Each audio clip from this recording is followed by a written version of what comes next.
Okay, I think we'll get started, and we've got a good number of people online.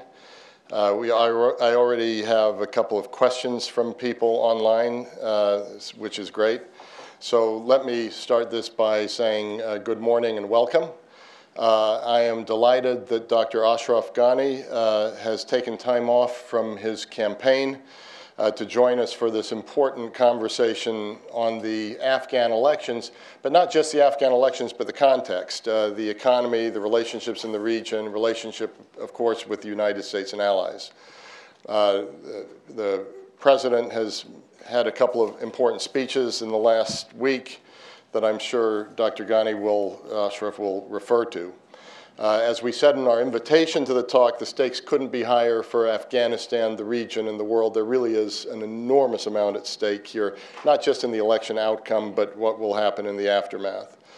Defying odds and expectations, Ashraf, Afghanistan has very successfully staged an election in which the people of Afghanistan won big, irrespective of whether Ashraf Ghani or Abdullah Abdullah win now. They've won big by voting in huge numbers and facing down threats.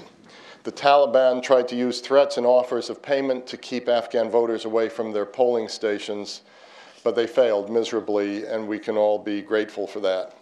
The first phase of the election produced two front runners, Dr. Abdullah Abdullah and Dr. Ashraf Ghani. The runoff takes place June 14th. We felt it important that we hear from both candidates using modern technology. If it sides with our efforts, we're relying on Skype here, so I hope it will cooperate with us. We have invited both candidates to participate and hope that Dr. Abdullah will be available too in the not too distant future. The program is being conducted under the auspices of our South Asia Center that we set up in 2009. That covers developments in the region. I'm just delighted that Shuja Nawaz, the director of the center, will join me during the question and answer phase as we pose questions to Ashraf Ghani. In the interest of full disclosure, I must declare that Ashraf is a friend, a dear friend, and has been on our international advisory board for many years at the Atlantic Council. But beyond that, he's been a valuable contributor to our work across a large number of issues. He was the author of an important forward-looking plan for reviving the Afghan economy that was released by the South Asia Center in 2009, and I believe is still on our website. Many of its recommendations are still valid today. And for the audience we have online and in this room, he doesn't need much of an introduction, but I'm going to give you a brief one. He's been a key player on the Afghan and regional scene, I would say even the global scene in the past few decades. Instrumental in helping to shape the dialogue at the Bonn Summit that produced the interim Afghan government after the fall of the Taliban regime. He served as a successful finance minister in the Karzai government and most recently as head of the Office of Transition. And I think the outcome of the election, where we are right now in the transition, in no small part is thanks to a lot of his good work. He's been a presidential candidate before and brings a deep understanding of Afghan and regional politics and economics, but really understands not only the context locally, down to the very, very local level. He's with us from Herat today, to the regional level, and then what is the overall context. I'm going to request Ashraf to speak for a few minutes here in the beginning, where he's going to give us some thoughts. We've got a lot of questions for you. There's a lot to wonder about here. The event is on the record. And of course, to encourage you all to get the word out and be engaged throughout the event, please use the hashtag on Twitter, which is hashtag ACGhani, G-H-A-N-I. That's what we do now, Ashraf. We not only have events, we have hashtags. And so, as someone who understands the Twittersphere as well, you'll get that. So with that, let me turn over to you and welcome. Thank you for the courage you've shown in your country through this whole process, and it's an honor to have you with us today. Well, dear Fred, Shuja, other colleagues and friends, it's always a pleasure to be with the Atlantic Council. It's a lot more fun to be there in person, but virtually, it's still an honor and a pleasure. I'm honored by the introduction, by the long friendship that we've had, but you and the Atlantic Council have always been nonpartisan, and I hope that my esteemed colleague, Dr. Abdullah, will accept your invitation to speak to the Council and set and explain his views. I'll be very brief at the beginning so that we can engage in a full conversation.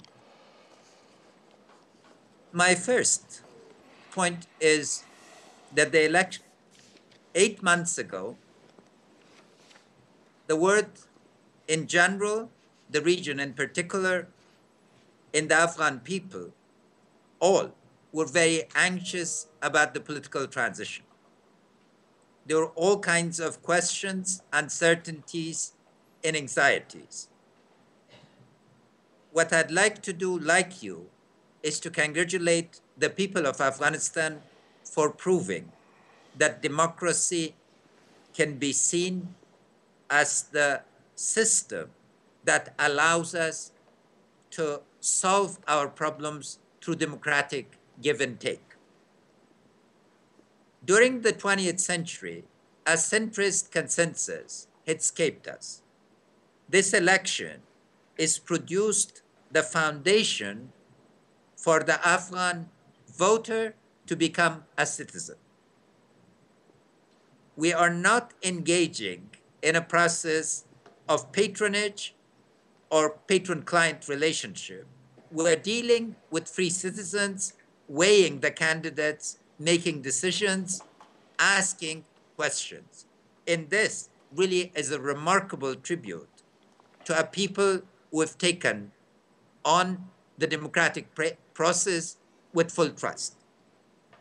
Because of this trust in the democratic process, the center, which is the area of moderation, give and take, is emerging extremist forms of the left and the right are being isolated.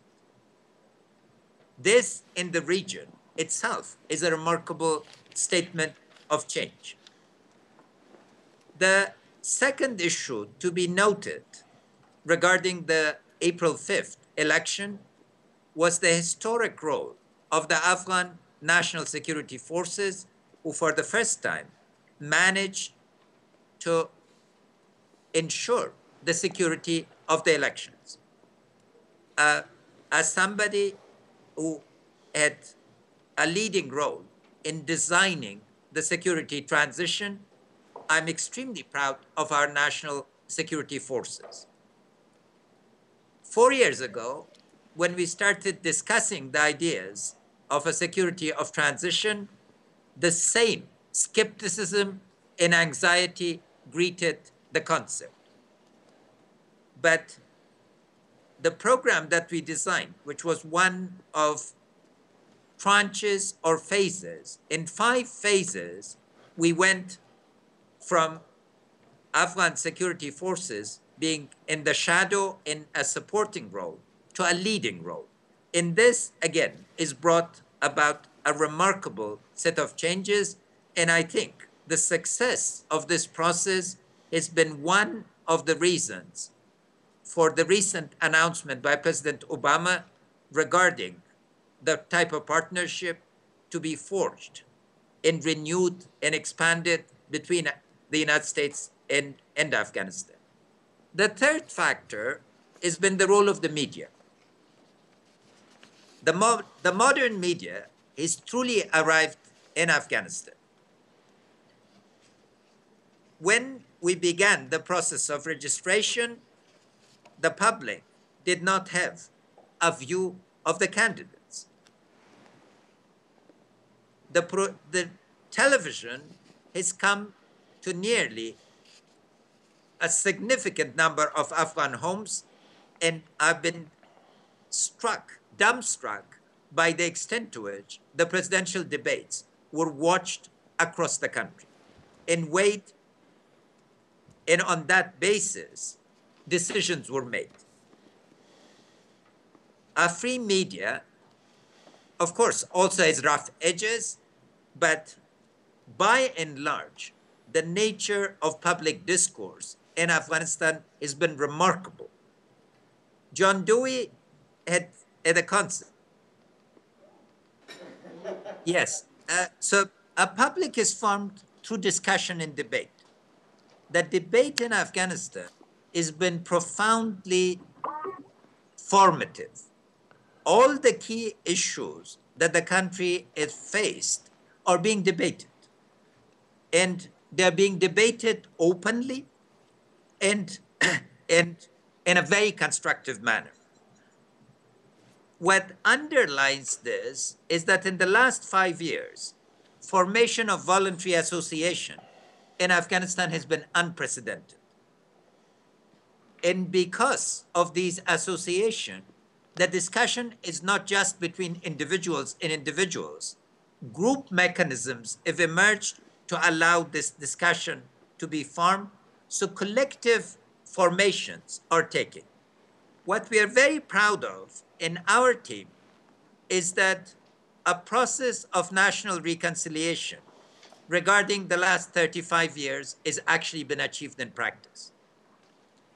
We are able to talk across the board, to acknowledge each other's existence, to acknowledge that all of us are necessary to each other, and that a democratic process is key to allowing us to forge a vision of going ahead and to be able to move forward. The view that we are taking is that, unfortunately, the country is responding to, is that while we have really significant challenges, and we can come back to the discussion of those, we see the challenges as opportunities because the context has changed. First, the national context has changed. For the first time in 5,000 years of our history, a leader of the country is going to voluntarily, according to the Constitution, leave power and turn authority to his elected successor. This in itself is a remarkable first. Managing this type of first time is an issue that gives rise to a lot of anxiety, but so far we've really managed this. And sticking to the constitutional process that we will go to a second round to seek a clear mandate from the people, again, has been part of our respect for the rule of law. We could have, a lot of people pressured us or suggested gently that we reach a compromise and avoid the election. Our stance, mine and our team, was that the constitutional process needs to be observed so we can have a second round. And that will produce a mandate between two candidates who can explain themselves to the Afghan public, and one of us will be given a mandate. And if the electorate decides to split its mandate, then that, again, is something that the Afghan political class in the Afghan society needs to deal with. Second, there's a changed regional context, both in terms of our immediate neighbors and large regional powers. I think that it's dawning upon everybody that a stable Afghanistan is key to regional stability. That stability cannot be parceled out. That in the game of nations, there is no competitive advantage. The advantage arises from cooperation.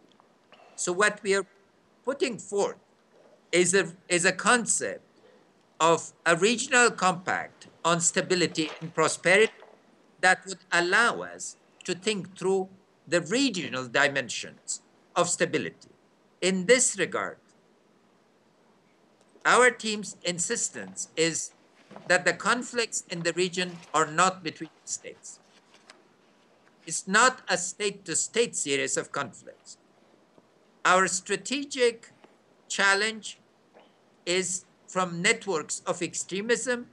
Networks of extremism require a very different approach to be brought and contained in that those threats are not just local, national, or regional, they're global. And that brings us into a relationship with our key stakeholders. Because of this, I want to make a couple of more points and then we go to questions. One, the bilateral security agreement. I'm committed to signing the bilateral security agreement within the first week of taking over, which hopefully victory will be ours. The reason is that our national security forces need assurances regarding our global partnerships and the resources, both human and material, that would come through the bilateral security agreement. In the bilateral security agreement, which I've been among the key negotiators, I know every word, we've waited, it is in our national interest. It is again part of our conception of that cooperation in the game of nations is key. This cooperation is foundational both to Afghanistan's stability, to regional peace, and to global peace. The new framing that President Obama is come with his West Point speech telescopes a process that previously we might have thought would take 10 years. This, again, is very similar to President Obama's decision in 2009-10 that he accepted the recommendation of a security team regarding a surge in Afghanistan, but he redefined the temporal parameters of those. And as somebody who managed, then within those parameters, the security partnership that resulted in transition from international forces to Afghan forces, and the assumption successful departure, honorable departure of people who shed a lot of blood and treasure to allow us to move towards a democratic regime. I'm confident that this time, again, we will need a design process that would allow us to focus on the imperatives of this partnership as they've been now defined by the President of the United States. Last point is that the change parameters, both nationally, globally, and regionally, put a premium on transparency and accountability. The Chicago commitments that are $36.5 billion for 9 years, after the current reframing, will require congressional approval. Global experience has shown that when large American troops are not involved, Congress scrutinizes the expenditure of taxpayers' resources much more carefully and would require full accounting of these resources in their proper expenditure. Fortunately, the Afghan public wants the same. Similarly, with the Tokyo commitments that are about $4 billion a year on the civilian side, there's a framework of mutual accountability. Without that mutual accountability, we'll not be able to move forward. Because in the midst of our pleasure and pride, both so far on the political transition and security transition, the elephant in the room is the economy. The rate of growth of Afghanistan's economy was 12% in 2012, 4% in 2013, might reach 0 in the current year, because the fundamental reforms that are required to manage the economy have not been tackled, and we will inherit an economic situation where the nature of the economic governance that is going to be required to create confidence of the Afghan, the average Afghan, the investor, and the international investor in the international community are not yet in place. These we will tackle with determination and with full commitment. I've made a commitment that we will go, not only do the Tokyo commitments, but Tokyo plus plus, meaning that we will fully own the reform agenda and articulate. In that events such as the Kabul Bank, where over $900 million of public resources were squandered to rescue a Ponzi scheme, will have no place in our vocabulary. To sum up, Afghanistan is at a critical juncture. The public is spoken to reject violence, to embrace a democratic process, to participate. Men and women are actively engaging. The youth, which is the absolute majority of the country, instead of taking to the streets, asking for overthrow of regimes, like in the Arab Spring, is engaging in constructive politics. All of us are engaging in a national enterprise where we see ourselves as partners. There are difficulties. There are some types of campaigning that are negative, but the commitment of my team and myself, as we've done so far, is to engage the public directly, to make the appeal to the best in us. And the best in us is proven to be quite remarkable. Against all odds, we've defied the threats of violence, we've participated, and we've given the democratic process its full chance. It is up to us and our partners that now look at Afghanistan from fresh eyes. Not a country that is just known to being the center of narcotics, to being the place of violence, the battlefield of extremist ideas, but a place of hope, a place where a people are looking for opportunity and for a common destiny. And that a country that will be proud to have regional and global partnership so that we can all transform a region from a source of danger to the world to one of hope and opportunity. Thank you. And then I'll take your questions. Ashraf, thank you for what I think is a very important statement, and also a very optimistic and uplifting statement at the same time. So thank you not only for the content of the statement, but also the tone of the statement. We have a large online audience. We already have a couple of questions there. I think Shuja and I will start perhaps for the next 10, 15 minutes. We'll see how far that goes of asking our own questions. And then we'll have an additional half hour through 10:15 our time and open up to other questions as well. You said importantly, I'm committed to signing the BSA within the first week of taking over, should you be elected. Could you drill down a little bit more deeply on President Obama's statements, not only on Afghan troop levels, but also the important West Point speech, because these are really seen as connected. And then there'll be a third one in Warsaw, which I think the White House is seeing as sort of a trilogy. But those two speeches, what are the implications for you of those speeches?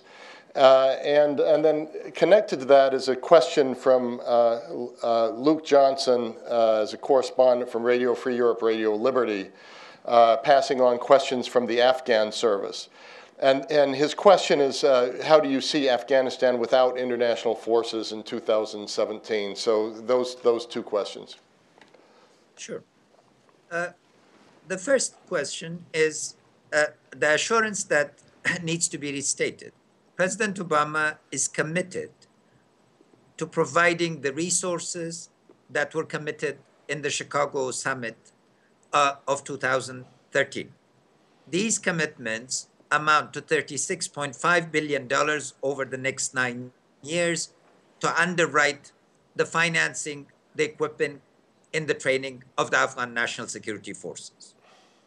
To put the equation very simply, our national revenue is $2 billion. Our current expenditure, security expenditure, is over $5 billion.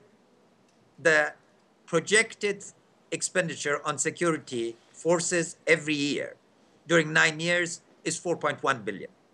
That 500 million of it will come from the Afghan revenue. The rest of it is to come from international revenue. So this fiscal commitment is extremely significant. The restatement of this would allow us to assure our security forces that we can continue on the path that we have started. Our security forces have come a very long way in the last 4 years, but to fully assume responsibility for the security of the country requires this continued commitment. Second, prior to this speech, the common understanding was that U.S. military presence within our Army Corps commands, divisions, and brigades would continue for a decade. Now the time has been set for 2 years. This is a very significant redefinition of the relationship. What it means is that we will need to accelerate our equipping and training programs and arrive at a strategy where every 3 months we will need to do a very significant amount of reform in management, in leadership of our national security forces. Contracting, for instance, is going to emerge as a key issue. The fuel bill has been over $1 billion a year. So accountability now assumes a primacy. We need to be able to show that we can manage the resources credibly, efficiently, and transparently. This requires overhauling of systems, because in the past years, the goal was building of capacity, tolerance of certain degree of waste was part of the equation. Now, waste will not be tolerated. And again, should I be elected, I'm committed to a full agenda I've formulated and will be able to implement. This agenda is an imperative of reform of the security forces. That is the significant implication. The other part of this agenda that flows from President Obama's reframing, all excuses by the armed opposition that the United States is going to be seeking permanent bases in Afghanistan and is going to have medium to long-term presence with very large number of troops is gone. So during these 2 years, the peace process will need to take center stage. And the national, regional, neighborhood, and international dimensions of the peace process will need to assume priority. We are committed to making this U.S. diplomatic engagement becomes critical in this process. And because of that, what I've proposed, which is a regional framework for cooperation for stability and prosperity really becomes a must. Fortunately, China, India, Turkey, Russia, Saudi Arabia, UAE, major regional powers see a stable Afghanistan as an important asset. And in this regard, it's important to see this. So to sum up, the context of both security, peace, and regional cooperation has changed very significantly. US engagement remains. The nature and scale of that engagement is going to require building of full trust between Afghanistan, the Afghan government, and the United States. And we are very hopeful that this partnership through the signing of the BSA will be realized, because the BSA is now emerged as the foundational issue. Resolving it rapidly in a principled manner, in building the type of relationship that I was able to do during the security transition, which never became an issue of public disagreement, gives us confidence that we, the Afghans, can take the lead as the United States expects us, design a process of cooperation that our mutual interests can be joined together, and we move forward to consolidating the gains that have been acquired through extraordinary sacrifice, both on the part of the Afghan people and on the part of the American people and our allies in NATO and non-NATO countries. Thank you for that important answer, and fascinating answer. One more question from me, and then I'll pass to Shuja for a question or two. And this reflects my own interest, but also some questions we're getting online. A remarkable aspect of the elections was the creation of coalitions across ethnic and regional lines. What have we seen change and alter in Afghan politics through this, and how has this fared, and how may this express itself in the runoff? It was put somewhat differently, again, from the Afghan service of Radio Free Europe, Radio Liberty. I'll read it. In the past 12 years, Afghan politics and the distribution of power have been mostly arranged between a small group of people. There are rumors that the two candidates are busy again for such arrangements with groups and individuals. Do you think that is how power should be shared? Well, let me answer the second one first. Our team is not engaged in any kind of division of offices. We do not believe in a system of spoils, and we simultaneously do not believe in a formula of winner take all. Afghanistan, in our judgment, requires a government of national unity based on the program that we've articulated and the public is welcomed. We have a detailed reform program that emanates from our name: transformation and continuity. Why continuity? Because Afghanistan is lacked regime continuity. And our commitment is to make the Constitution work. The election has been a critical test of making the Constitution work, and we need to make the rest of the Constitution, that is a question of rights and obligations of citizenship, the right to good governance, the right to an effective state, the right to freedom and justice. These are the issues that are central. This conception goes against a narrow conception of the elite that is seen the government as a shareholding company and where they become shareholders. We are rejecting this model. So Ashraf, just 1 second. If you could tilt your camera just a little bit, we're cutting off the top of your head. Oh, camera? Yeah, just a little bit. Is no, that the other better? way, the other way, the other way. There we go. Is this better? Much better, Okay. thank you. Thank you. Yeah. I'd like my head to remain for a while because, the slogan in this election might have been "Easy goes the head." 5 times, people with guns reached within 5 meters of me to finish me off. But thanks to God and the vigilance of the Afghan people, I'm still with you. So I don't want a virtual beheading. So the model of the shareholding company is not something that we adhere to. What the election is shown is that the public wants a deep transformation, that the public would really become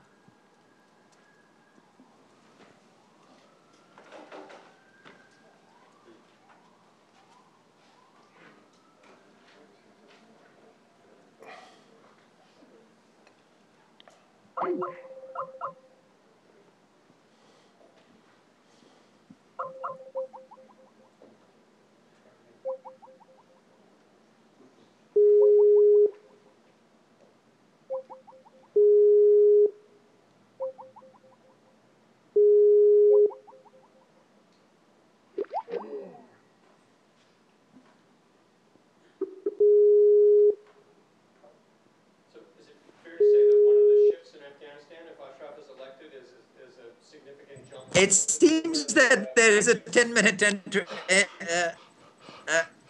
timing by Skype. Yeah, sorry. Freedom, things that are free usually have other costs.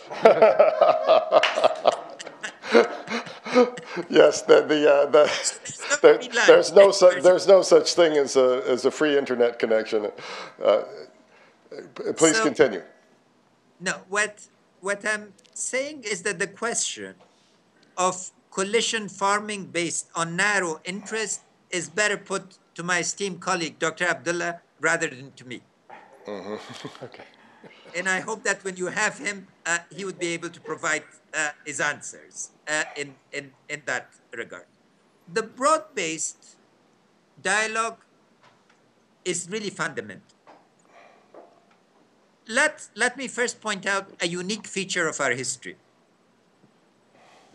Unlike most states in developing countries and in the region, we Afghans are extremely proud that we have never had a separatist movement in our recent history. Our worst days of conflict were about controlling the government in Kabul, not about separating. So there's a very strong basis for our national unity. We have very deep cross-cutting ties that unites us.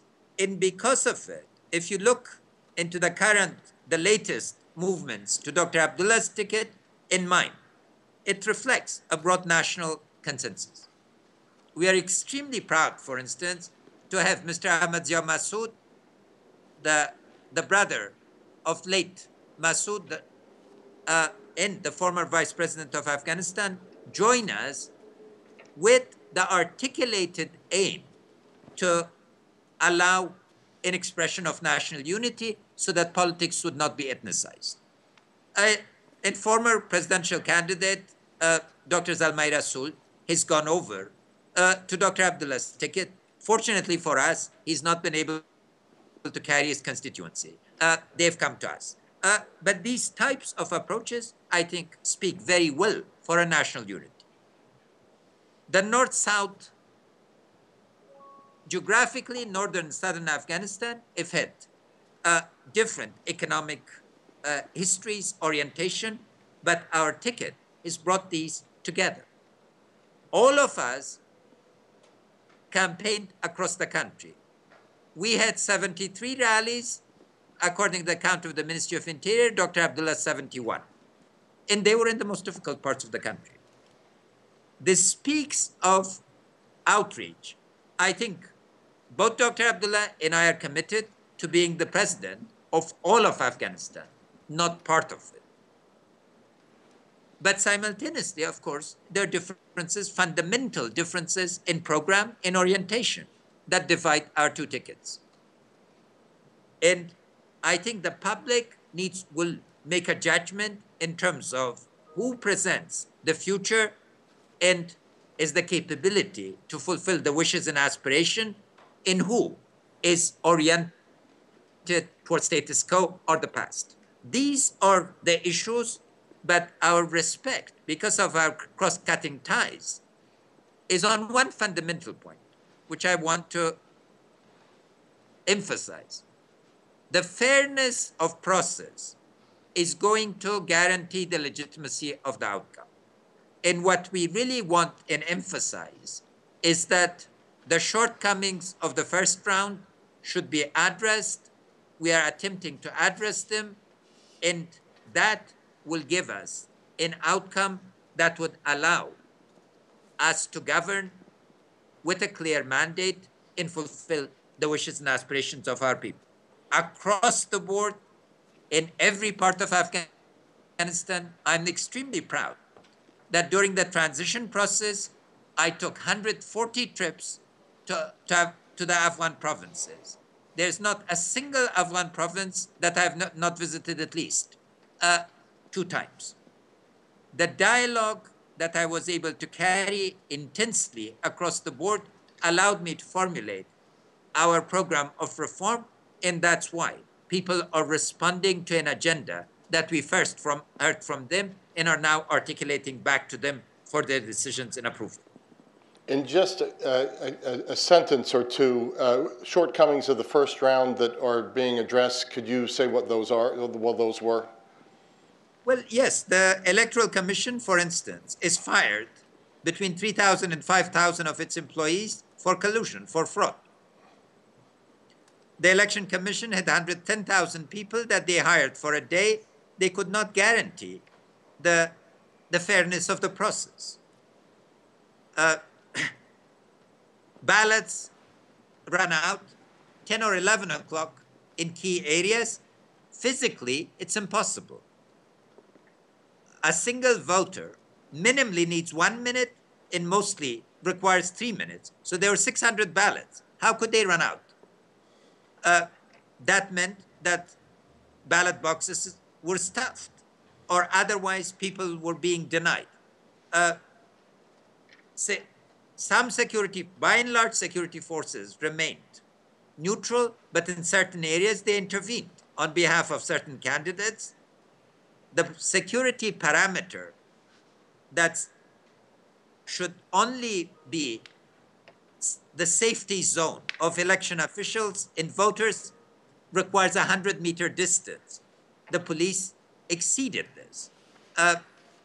There were attempts at multiple voting successfully. There are other forms of fraud that were quite significant. The commissions were not prepared. We have an election commission, independent election commission, and independent complaints commission for the scale of the fraud. They have explicitly argued that this was engineered. Now they need to deal with this. Monitoring was weak.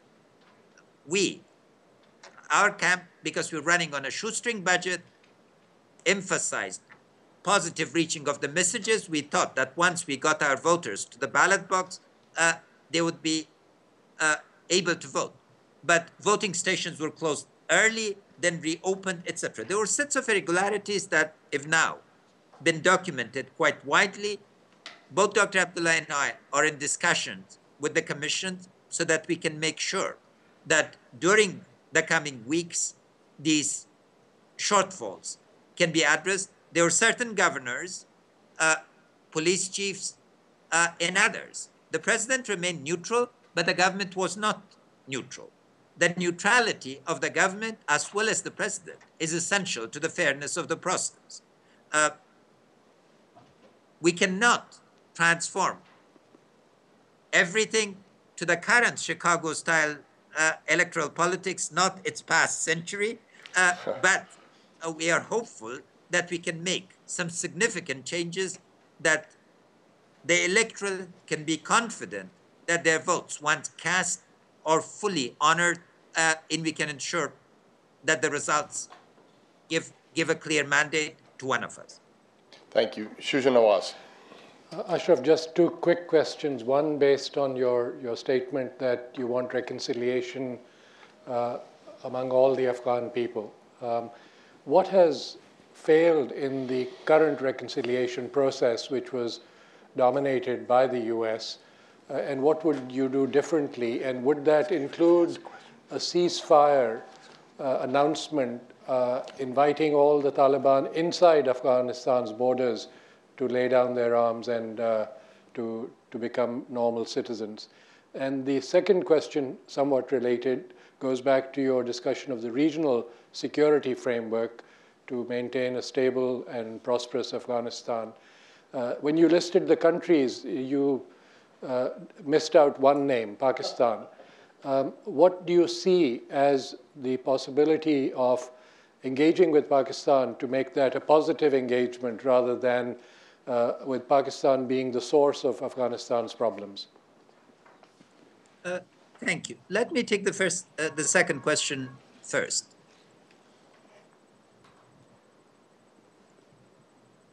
I see a fundamental change in the government of Pakistan based on two basic assumptions. One, that extremism is a threat to the stability of Pakistan and to the stability of the region. Two, that takeover by any group committed to a regional agenda of destabilization in one of the countries of the region would result in long-term destabilization of the entire region. This is a fundamental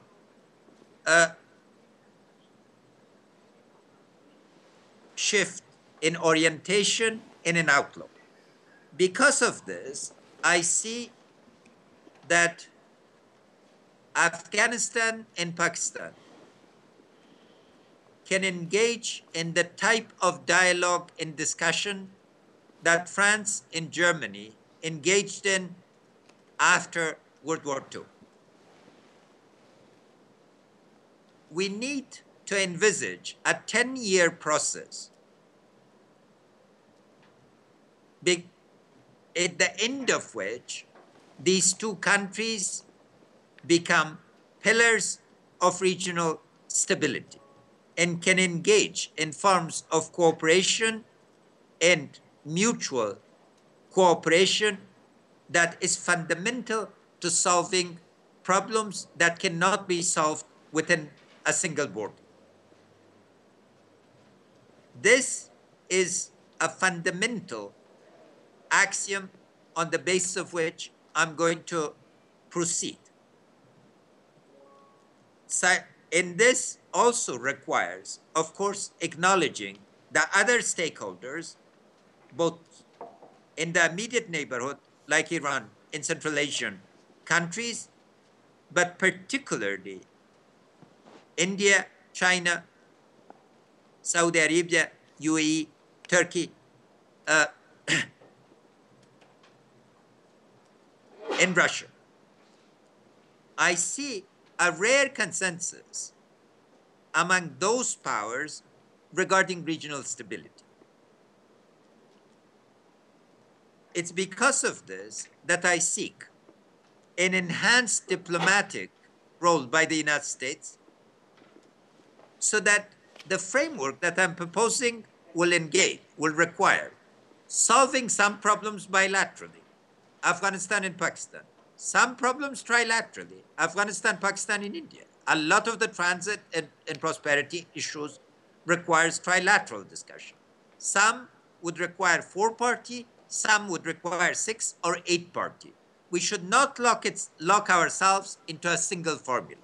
We should reach for a variety of mechanisms, the goal of which is convergence, not a set of divergent approaches.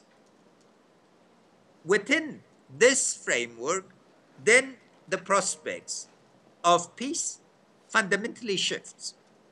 One, as I've brought to your attention, the key objection from armed opposition, Taliban and others, that the United States needs to leave the region, leave Afghanistan militarily, is no longer subject to discussion or doubt. when we began the transition process, nobody believed it. They thought that this was a ploy. So that is the first issue. Second, reconciliation nationally is a wider process than just with the armed opposition. We are a country that suffer from post-stress disorder syndrome. We have been subject to immense violence. 1.5 million people have lost their lives. There are over 1 million people internally displaced. We still have 5 million refugees. We have over 1 million disabled people. National reconciliation is going to require a reconciliation of all of us to overcome the generational conflicts that divided us. And a new generation, fortunately, is coming to the fore, who of the absolute majority of the country that do not have this history. So that's significant. In terms of specifics, vis-a-vis Taliban and others, the problem has been that we've been talking about peace talks, not about peace process. So we will shift from talking about peace talks to actual peace talks in a range, a variety of fora, a variety of ways of reaching out. Those who are inside Afghanistan will be approached from family to family, district to district, province to province, to see what are the grievances. On the larger sitting, we will engage in meaningful discussions. Like, I wrote a piece that, in I think 07 or 08, that was a review of over 100 peace agreements. There are lessons regarding peace agreements. Those agreements we would draw upon to reach for a comprehensive peace that will bring stability.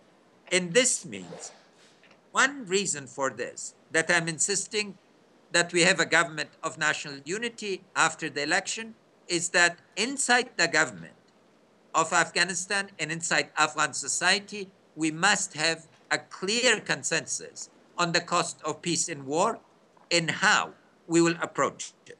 Last point. We are not interested in a peace that is going to become the mother of future wars. So we are interested in a lasting peace. A lasting peace means agreement on national institutions that can cater to the needs and aspirations of the Afghan people, so all of us can live within this. The current constitutional framework is fundamental to this, because the government that hopefully I'll be heading will have a clear mandate from the people for reforms. Should there be insisted demands for certain provisions of the Constitution to change, those are provided for through constitutional mechanisms. But we cannot go outside the constitutional framework, and it's important that we arrive at a process that produces lasting peace and that all of us would reach. A very additional point. Peace is not going to immediately bring security, because stakeholders in insecurity are far broader than the so-called insurgency or armed opposition. There are smugglers, there are narcotics groups, there are a lot of stakeholders out of a global criminal economy that use Afghanistan as a laboratory. So we need to make sure that our security institutions are strong enough that after the full political process has been worked out, they can contain those elements of insecurity. Because one of the side effects in a lot more stable countries in Latin America and Central America has been that insecurity has increased. And we need to be aware of this risk and contain it. Thank you, Ashraf. Let me take two questions now from Harlan Ullman and David Sedney. Ashraf, it's Harlan Ullman. Good to see you. Can you hear me? Sorry. Ashraf, it's Harlan Ullman. Yes, I can. Good to see you. Of course. And good luck to you, and of course, good luck to your country. You rightly pointed out that the future of Afghanistan will rest in the economy, in security forces, and the process of reconciliation and peace. About the security forces, when ISAF withdraws, what are your plans to deal with the necessary capacity for logistical lift, for logistics, for air and fire support, and all the so-called enablers that the Afghan security force is going to need that are provided right now by the United States and the ISAF forces? And given the fact that this appears to be a real issue, to what degree do you think the peace process can be a bypass for the absence or the tardiness in getting the necessary military capacity to ensure that the security forces can carry out their responsibilities? Thank you. And Ashraf, let me pick up a question here from David Sedney as well. Sure. Ashraf, also congratulations to the Afghan people and to you and to Dr. Abdullah for the way the campaign process has gone. It has really startled many people here in the U.S., both the turnout and I think the quality of the election process. I have one observation that I won't ask you to respond to and a question. The observation is that the election turnout was so impressive because the Taliban really did try to derail the elections as they claimed publicly they would. And the Afghan people turned out despite that. However, there was no diminution of cross-border weapons, explosives, and personnel from Pakistan into Afghanistan during the election period, despite promises by Pakistani security officials that they would take steps to try and reduce that. I have a fear that in the second round, that Taliban effort will be even more successful and it will depress turnout in the east and south of the country in ways that will affect the election. Again, I'm not asking you to comment on that. That's my observation. My question is that underlying a lot of the decisions that the President of the United States has made recently is a belief that in the long term, Afghanistan's economy doesn't have the capacity to support the necessary security forces, and a real pessimism about the future of the Afghan economy 5 or 10 years out. So I'd appreciate very much your views of what kind of possibilities the Afghan economy might have for supporting its own security needs in the 5 to 10 year period. Thank you. And since David did hit on the economy question, and you touched on it in your opening comment, perhaps as you do that, you could deal with the question from Voice of America, Sposme Maiwandi, on job creation, and more generally, the economic cost of withdrawal is going to be huge. With 0% growth already, how do you manage that? Right. Well, thank you, both to Harlan and to David. First, on the question of enablers. During the last 3 years, the Operation Iron Mountain did provide a significant number of enablers for our ground forces. Part of the problem here is the human capability to operate some of these. For instance, armored vehicles that are specifically designed for Afghan terrain that can avoid a lot of loss of life or require computer skills to drive these vehicles. And we have had difficulty in terms of those. The area of enablers where we must put emphasis and must put all our resources are two. One is Air Force capability, particularly helicopters. In terms of helicopters, we've made progress. In terms of planes, there was a really bad procurement situation where a very large number of planes that were provided to us never flew. Once the Chief of Staff of the Afghan Army went to the airport, started 19 planes, I believe none could take off. That's part of the outsourcing of contractors, classic problems that I've described in my book. Arlan himself has written on this, and David has tried very valiantly to help. So we need this. Second is medical evacuation. Medical evacuation is absolutely critical to the morale of our armed forces, and it's really important that we have these enablers. The Bilateral Security Agreement has a provision that I'd suggested, and it's been agreed, that with the yearly allocation can be revisited. So within the fixed amounts of planning that Pentagon is prepared, there can be reallocations. Those reallocations, particularly if we save from the cost of fuel and food and other resources, where significant savings, I think, can be realized, should enable us to tackle this question. But this, Arlen, is a very significant challenge, and we are going to require a lot of homework and a lot of actions, and we will take this up as a priority upon assuming office with the government of the United States. Secretary Hagel and his team, I hope, will be responding to us with the type of level of flexibility to allow us to meet this critical need. As the overwhelming request of the Afghan army, and I've visited every single corps command and have talked to all the officers across the board, is on these two areas. The rest, the flow of the equipment, much better management in terms of those, and making sure that now operation and maintenance takes forefront. We've been weak in terms of the very large infrastructure of support for our security forces that was created in the last 10 years. Now we need to shift to operation maintenance to ensure. And the 2-year framework will force us to do this, and we will do it. In terms of David's observation, the pessimism arises from lack of progress since 2005-06 on the economy. The economy became a byproduct of ISAF presence. So I just give you two illustrations.